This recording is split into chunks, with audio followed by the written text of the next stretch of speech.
સાથે અહીંયા એક એવા પણ છે કે જે દિવ્યાંગ બાળકો માટે અનેક ઘણું કાર્ય કરી રહ્યા છે અને સેવા થકી અત્યારે ખૂબ જ સરસ એનજીઓ કાર્યરત છે ભરૂચના ત્રાસલામાં.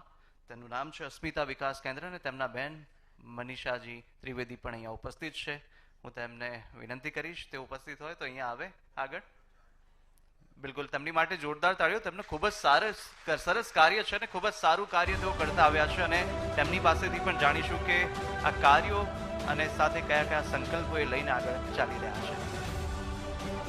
સ્વાગત છે મનીષાબેન આપનું.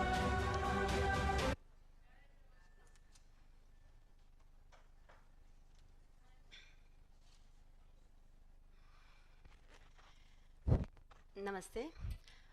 ઉપસ્થિત સૌ મહાનુભાવો, આજનો એક ખૂબ સુંદર કાર્યક્રમ છે. ખાસ કરીને હમણાં બતાવતા હતા ન્યૂઝ કેપિટલમાં કે સ્ત્રીઓને સન્માનમાંનું મહિલા સશક્તિકરણ સરકારશ્રી બહુ કાર્યક્રમો કરતા હોય છે. બધાનો આત્મવિશ્વાસ વધારવાની વાત છે. પહેલાંના જમાનામાં એવું હતું કે ગામડાની અંદર સ્ત્રીઓ છે એ ઘંટલો ચલાવતી હતી, પોતાનું ઘર ચલાવતી હતી, પાણી ભરવા માટે બહાર જતી હતી, તો એક પ્રકારની એ પણ એના પરિવાર માટે જજુમતી હતી. આજની સ્ત્રી છે એ કદાચ રસોઈ ના બનાવે અને બહુ સરસ કમાતી હોય તો રસોઈવાળા બેન રાખે, કામવાળા બેન રાખે, પણ આખરે જજુમવાનો પ્રયત્ન તો એ પણ કરે છે. કોર્પોરેટમાં કામ કરે કે કોઈ પણ શિક્ષણ સંસ્થામાં કામ કરે કે કોઈ પણ એનજીઓમાં કરે, આખરે હેતુ તો બધાનો એ છે કે પોતાના પરિવાર માટે, પોતાના સમાજ માટે કાર્ય કરવું. ફર્સ્ટ પ્રાયોરિટી આપણો પરિવાર હોય છે.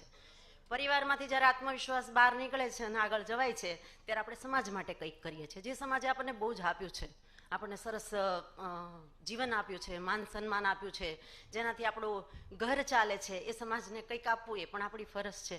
એટલે આવી સરસ વિવિધ એનજીઓ કાર્ય કરતી હોય છે. વ્યક્તિગત રીતે પણ લોકો બધા બહુ કાર્ય કરતા હોય છે.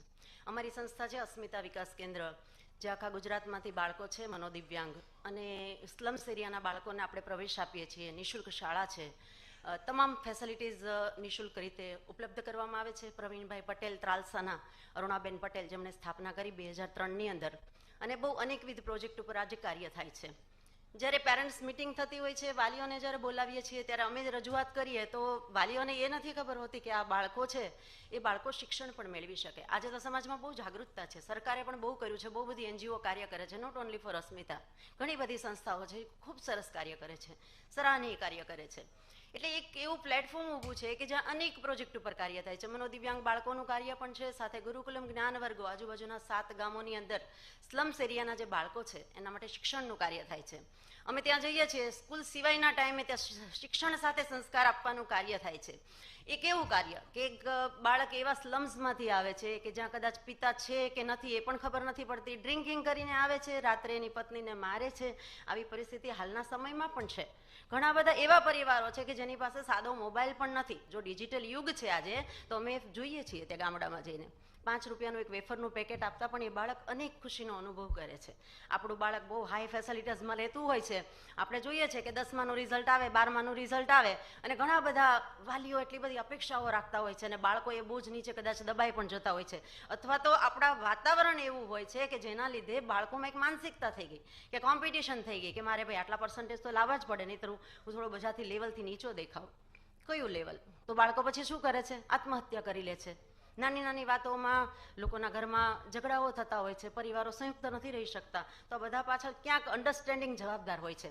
એના માટે એક પ્રોજેક્ટ શરૂ થયો, ગુરુકુલમ જ્ઞાન વર્ગ, જેમાં ગુરુકુલમ નામ એટલા માટે આપવામાં આવ્યું કે જે જૂની પદ્ધતિ હતી ગુરુકુલમની, જે સંસ્કારો આપવાનું કાર્ય છે એ પાયાથી શરૂ કરીએ. ટીનેજરના બાળકો, એનામાં અમુક સાયકોલોજીકલ ફેરફારો થાય છે જેના કારણે એ લોકો અગ્રેસિવ થઈ જશે, ગુસ્સો આવી જશે, આપણી સામે પણ બોલવા લાગશે. તો એ સમજવાની જરૂર મા બાપને અને સમાજ બધાને હોય છે. જો એ સમય થોડો જાળવી જઈએ તો એ બાળકો પાછા ધીમેથી લેવલમાં આવી જતું હોય છે.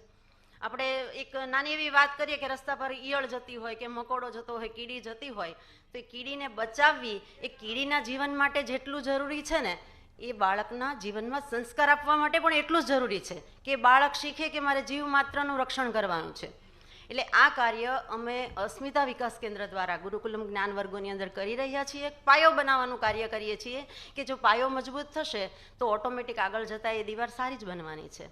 એટલે એક પ્લેટફોર્મ બનાવવાનું કાર્ય સંસ્થા દ્વારા થઈ રહ્યું છે. અનેકવિધ પ્રવૃત્તિઓ છે, ગૌશાળા છે, સાથે ગૌશાળાનો ફક્ત હેતુ એ નથી કે ગાયોની સેવા કરવી. આપણે સાયકોલોજીકલ પણ જોયું છે કે ગૌ માતાની જે સુગંધ છે એના ઉપરથી ઘણા બધા રોગોની સારવાર થતી હોય છે. તો બાળકોને ત્યાં લઈ જવામાં આવે છે, એ કાળજી પણ લેવામાં આવે છે. ભારતીય ભારતીય સંસ્કારો મળે એવો પણ પ્રયત્ન કરવામાં આવે છે. આવી અનેકવિધ પ્રવૃત્તિઓનો કાર્યક્રમ થાય છે. આજે આ કાર્યક્રમ જોઈએ તો જસ્ટ આપણે એમ કહીએ કે એક સિક્કો જમીન ઉપર પડે અને એક નોટ પડે તો કદાચ સિક્કા કરતાં નોટની વેલ્યુ હંમેશા વધારે હોય, તો સિક્કો અવાજ કરશે પણ નોટ અવાજ નહીં કરે. એટલે જેમ માણસની વેલ્યુ વધતી જાય એમ માણસ શાંત થતો જતો હોય છે. જેમ આપણી ઉંમર વધતી જાય છે એમ આપણામાં એક મેચ્યોરિટી આવતી જતી હોય છે. અને આપણે જે પહેલાં અગ્રેસિવ હોઈએ બધી મતલબ દેખાડો કરવાનો આ બધું થોડું એક સમય જતાં એક મેચ્યોરિટી આવતા એ બધું ઓછું થઈ જતું હોય છે. આપણને એવું થાય છે કે આપણે સાયલન્ટલી સરસ કાર્ય કરીએ અને આપણું દિલ એમાં સંતોષ અનુભવે છે. આજે જે ન્યૂઝ કેપિટલ ચેનલ દ્વારા આજે કાર્યક્રમ જે કરવામાં આવ્યો છે એવોર્ડનો, આપણે કહીએ છીએ ને કે થેન્ક યુ બહુ જરૂરી હોય છે ફેમિલી માટે પણ. હસબન્ડ વાઈફ એકબીજાને થેન્ક યુ કે એપ્રિશિએટ કરે એ પણ ખૂબ જરૂરી હોય છે. પ્રિન્સિપલ શિક્ષકને થેન્ક યુ કે એ પણ ખૂબ જરૂરી હોય છે. એ જ રીતે સ્ત્રીઓ જ્યારે આટલા સરસ ક્ષેત્રે કાર્ય કરે છે ત્યારે એને જ્યારે સન્માનવામાં આવે તો એક ખૂબ શ્રેષ્ઠ કાર્ય છે. એનો આત્મવિશ્વાસ વધે છે. એટલે ન્યૂઝ કેપિટલની ટીમને અમે ખૂબ ખૂબ અભિનંદન આપીએ અને ખૂબ ખૂબ શુભેચ્છાઓ આપીએ કે આવા સુંદર કાર્યક્રમો સમાજ માટે એક પ્રેરણારૂપ બન્યા છે. અને આપ સૌ દરેક સ્ત્રીઓને એક આત્મવિશ્વાસ વધારવા માટેનું પરિબળ બન્યા છો. Thank you so much. ધન્યવાદ. ખૂબ આભાર મનીષાબેન, અને આપના પણ ખૂબ જ સરાહનીય અને સારા કાર્યોને લઈ અને આપને પણ ખૂબ ખૂબ અભિનંદન અને શુભેચ્છાઓ. આપણે હવે વાત કરવાની છે